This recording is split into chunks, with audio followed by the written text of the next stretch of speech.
Olá, seja muito bem-vindo para o nosso 54º dia de leitura bíblica e do Catecismo da Igreja Católica pela graça de Deus. Graça, paz e bem, alegria, força, esperança e muito amor do nosso Deus nos nossos corações todos os dias. Amém. E hoje seguimos com o início da leitura do terceiro livro bíblico, Levítico. Já finalizamos pela graça de Deus, Gênesis, Êxodo. Leremos hoje Levítico capítulos 1 a 3, Salmo 56, Mateus, continuação do capítulo 27 até o fim, e os itens 430 a 435 do Catecismo. Pedimos a graça do Espírito Santo nos iluminando na compreensão da palavra de Deus, em nome do Pai, do Filho e do Espírito Santo. Amém. Levítico, capítulo 1, Ritual dos sacrifícios. Aqui continuamos com a história de Moisés, né? Os holocaustos. Yahvé chamou Moisés e da tenda da reunião falou-lhe, dizendo: Fala aos israelitas, tu lhes dirás: Quando um de vós apresentar uma oferenda a Yahvé, podereis fazer essa oferenda com animal grande ou pequeno. Se a sua oferenda consistir em holocausto de animal grande, oferecerá um macho sem defeito. Oferecê-lo-á à entrada da tenda da reunião para que seja aceito perante Yahvé. Porá a mão sobre a cabeça da vítima e esta será aceita para que se faça por ele o rito de expiação. Em seguida, imolará o novilho diante de Yahvé e os filhos de Arão, os sacerdotes, oferecerão o sangue. Eles o derramarão por todos os lados sobre o altar que se encontra à entrada da tenda da reunião. Em seguida, esfolará a vítima e a dividirá em quartos. E os filhos de Arão, os sacerdotes, porão fogo sobre o altar e colocarão a lenha em ordem sobre o fogo. Depois os filhos de Arão, os sacerdotes, colocarão os quartos, a cabeça e a gordura em cima da lenha que está sobre o fogo do altar. O homem lavará com água as entranhas e as patas, e o sacerdote queimará tudo sobre o altar. Este holocausto será uma oferenda queimada de agradável odor a Yahvé. Se a sua oferenda consistir em animal pequeno, cordeiro ou cabrito oferecido em holocausto, então oferecerá um macho sem defeito. Imolá-lo-á sobre o lado norte do altar, diante de Yahvé, e os filhos de Arão, os sacerdotes, derramarão o sangue por cima e ao redor do altar. Depois ele a dividirá em quartos, e o sacerdote colocará essas partes, assim como a cabeça e a gordura, sobre a lenha colocada sobre o fogo do altar. O homem lavará as entranhas com água, bem como as patas, e o sacerdote oferecerá tudo e o queimará sobre o altar. Este holocausto será uma oferenda queimada em agradável odor a Yahvé. Se a sua oferenda a Yahvé consistir em holocausto de ave, oferecerá uma rola ou um pombinho. O sacerdote a oferecerá sobre o altar e, apertando-lhe o pescoço, deslocará a cabeça e a queimará sobre o altar e fará o seu sangue correr sobre a parede do altar. Tirar-lhe-á então o papo e as penas, lançá-los-á ao lado oriental do altar no lugar das cinzas gordurosas. Dividirão o animal em duas metades, uma asa de cada lado, mas sem as separar. O sacerdote queimará o animal no altar em cima da lenha posta sobre o fogo. Este holocausto será uma oferenda queimada de agradável odor a Yahvé. Capítulo 2, a oblação. Se alguém oferecer a Yahvé uma oblação, a sua oferenda consistirá em flor de farinha, sobre a qual derramará azeite e colocará incenso, e atrará os filhos de Arão, os sacerdotes, tomará dela um punhado de flor de farinha e de azeite e todo o incenso, e o sacerdote os queimará sobre o altar como memorial, oferenda queimada de agradável odor a Yahvé.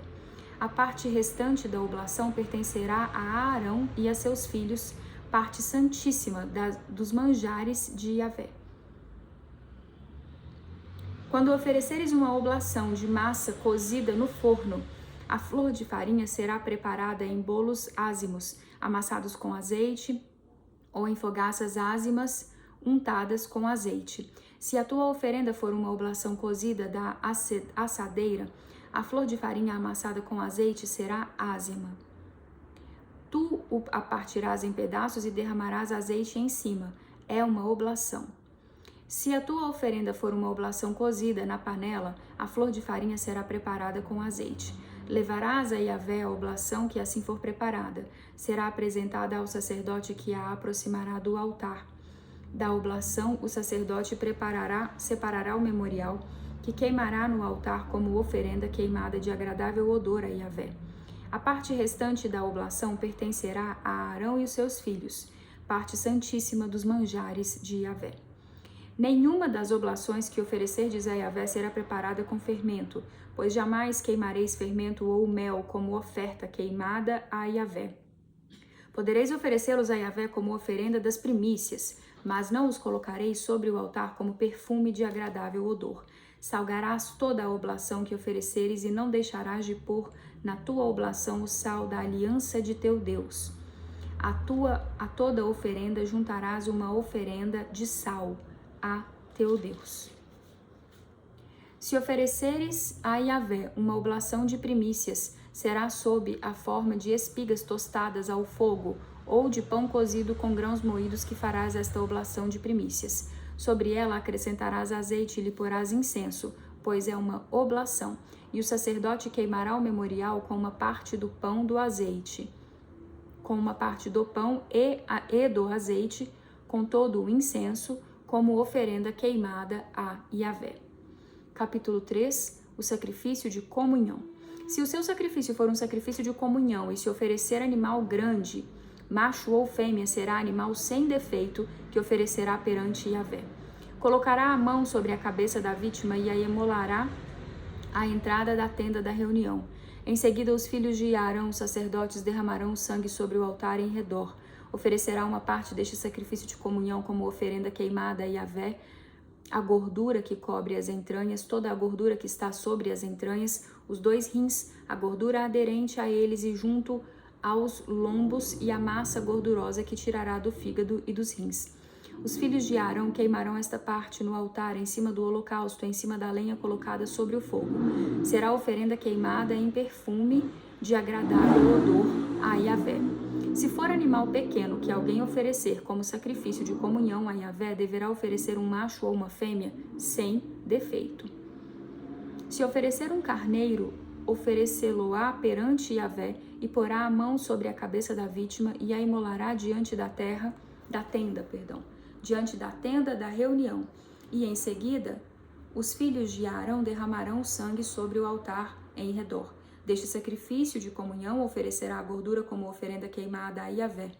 A cauda inteira que será cortada rente à espinha dorsal, a gordura que cobre as entranhas, toda a gordura que está sobre as entranhas, os 2 rins, a gordura aderente a eles e aos lombos, e a massa gordurosa que destacará do fígado e dos rins.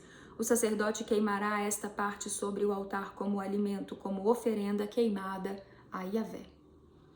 Se a sua oferenda consistir em uma cabra, a oferecerá perante Yahvé. Porá a mão sobre a sua cabeça e a imolará diante da tenda da reunião, e os filhos de Arão derramarão o sangue sobre o altar em redor. E isto é o que oferecerá em seguida como oferenda queimada para Yahvé: a gordura que cobre as entranhas, toda a gordura que está sobre as entranhas, os 2 rins, a gordura aderente a eles e aos lombos, e a massa gordurosa que destacará do fígado e dos rins.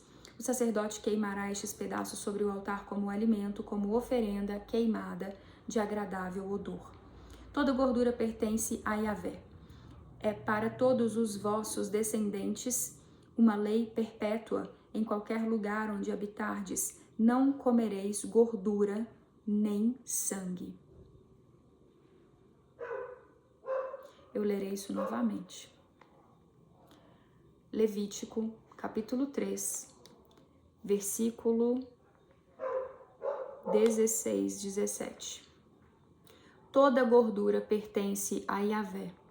É para todos os vossos descendentes uma lei perpétua, em qualquer lugar onde habitardes. Não comereis gordura nem sangue.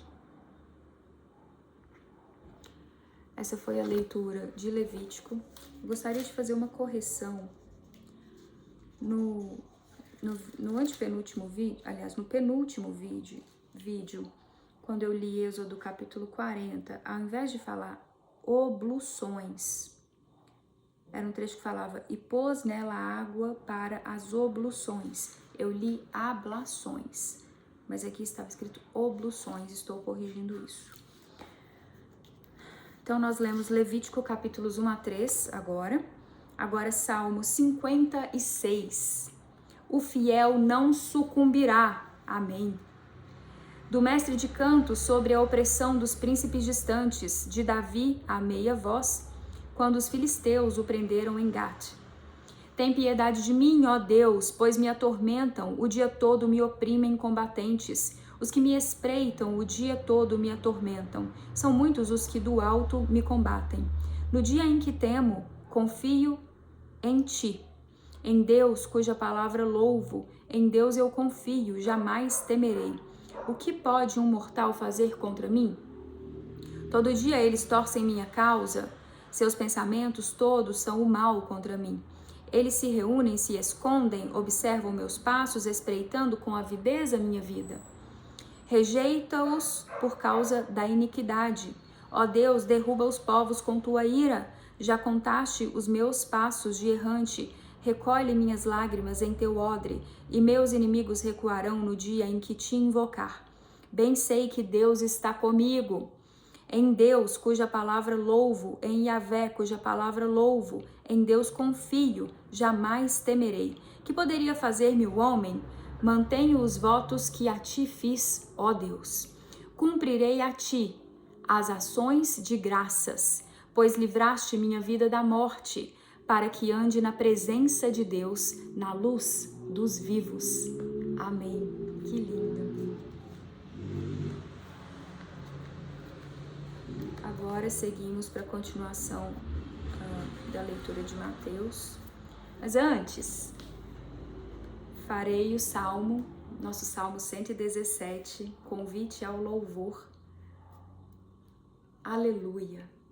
Louvai Yahvé nações todas, glorificai-o todos os povos, pois seu amor é forte e sua verdade é para sempre. Amém. Mateus, capítulo 27, continuação a partir do versículo 51. Não, 51.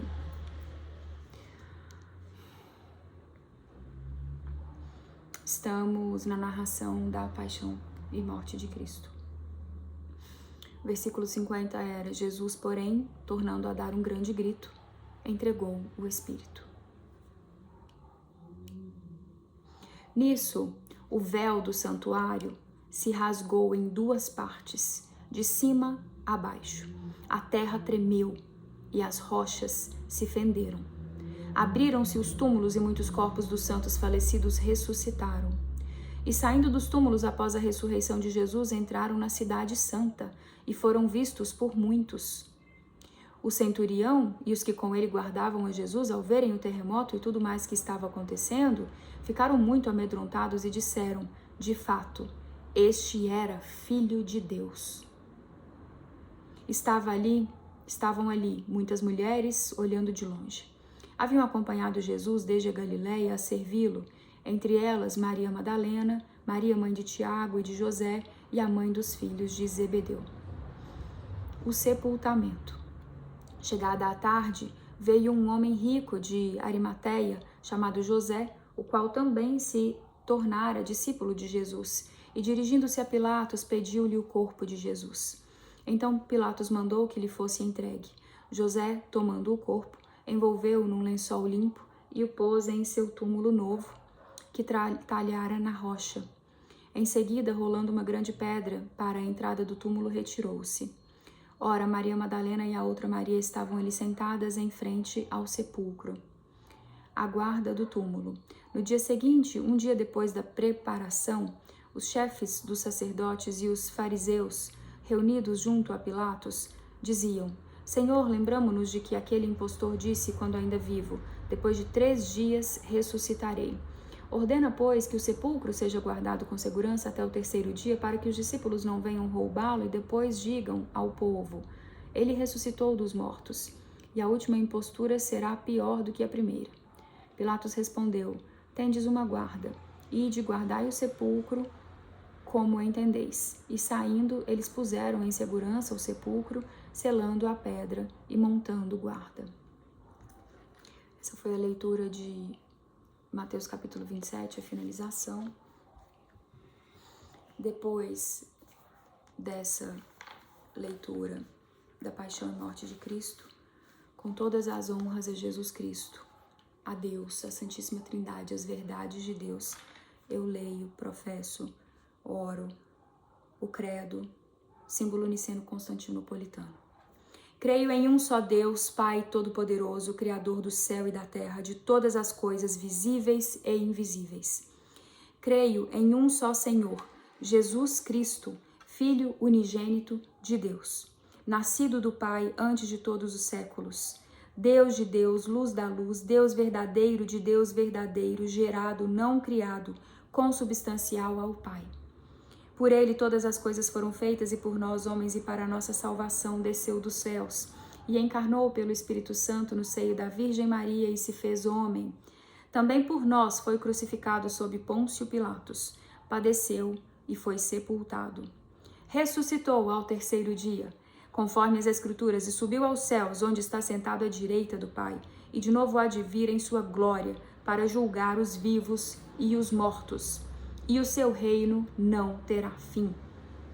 Creio no Espírito Santo, Senhor, que dá a vida e procede do Pai e do Filho, e com o Pai e o Filho é adorado e glorificado, ele que falou pelos profetas. Creio na Igreja una, santa, católica e apostólica.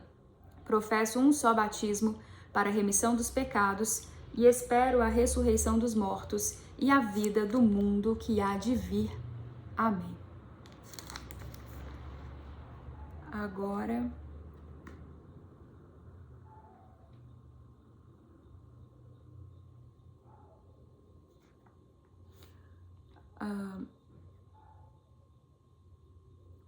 o catecismo 430 a 435. E em Jesus Cristo, seu Filho único, nosso Senhor. Lembrando que aqui a gente está estudando o que o catecismo explica sobre os itens que nós professamos no credo, né? Os itens, os trechos, por trecho, eles vão explicando lindamente o tanto de significado que a gente está professando de fé quando a gente está recitando, orando o credo. Então, eu creio em Jesus Cristo, seu único Filho, nosso Senhor, Jesus. Jesus significa, em hebraico, Deus salva. No momento da anunciação, o anjo Gabriel lhe atribui como nome próprio o nome de Jesus, que exprime ao mesmo tempo sua identidade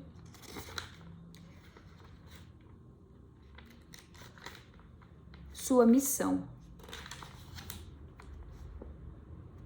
Então, o nome exprime identidade e missão. Uma vez que só Deus pode perdoar os pecados, Citação de Macabeus capítulo 2, é ele que em Jesus, seu Filho eterno, feito homem,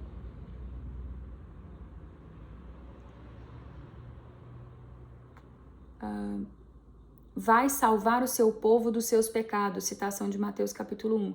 Em Jesus, portanto, Deus recapitula toda a sua história de salvação em favor dos homens. Na história da salvação, Deus não se contentou em libertar Israel da casa da escravidão, Deuteronômio 5. Fazendo-o sair do Egito, salva-o também de seu pecado. Por ser o pecado sempre uma ofensa feita a Deus, só ele pode perdoá-lo. Por isso, Israel, tomando consciência cada vez mais clara da universalidade do pecado, não poderá mais procurar a salvação a não ser na invocação do nome do Deus Redentor. O nome de Jesus significa que o próprio nome de Deus está presente na pessoa de seu Filho, feito homem para a redenção universal e definitiva dos pecados. É o único nome divino que traz a salvação e a partir de então pode ser invocado por todos, pois se uniu a todos os homens pela encarnação, de modo que não existe debaixo do céu outro nome dado à humanidade pelo qual devamos ser salvos. Citação de Atos dos Apóstolos, capítulo 4. O nome do Deus Salvador era invocado uma só vez por ano pelo sumo sacerdote, para a expiação dos pecados de Israel, depois de ele aspergir o propiciatório do Santo dos Santos com o sangue do sacrifício. O propiciatório era o lugar da presença de Deus. Quando São Paulo diz de Jesus que Deus destinou a ser, por seu próprio sangue, instrumento de expiação mediante a fé, citação de Romanos 3, quer afirmar que na humanidade deste último foi o próprio Deus que em Cristo reconciliou o mundo consigo. 2 Coríntios capítulo 5. A ressurreição de Jesus glorifica o nome do Deus Salvador, pois a partir de então é o nome de Jesus que manifesta em plenitude o poder supremo do nome que está acima de todo o nome. Filipenses capítulo 2. Os espíritos maus temem seu nome. É em nome dele que os discípulos de Jesus operam milagres, pois tudo o que pedem ao Pai em seu nome, o Pai lhes concede. O nome de Jesus está no cerne da oração cristã. Todas as orações litúrgicas são concluídas pela fórmula por nosso Senhor Jesus Cristo. A Ave Maria culmina com estas palavras: e bendito é o fruto do vosso ventre, Jesus. A oração oriental do coração, denominada oração a Jesus, diz: Jesus Cristo, Filho de Deus, Senhor, tem piedade de mim, pecador. Numerosos cristãos, como Santa Joana d'Arc, morrem tendo nos lábios apenas o nome de Jesus. Amém. Finalizada a leitura de hoje, pela graça de Deus, até a próxima, se Deus permitir. Graça, paz e bem, justiça de Deus nas nossas vidas. Amém.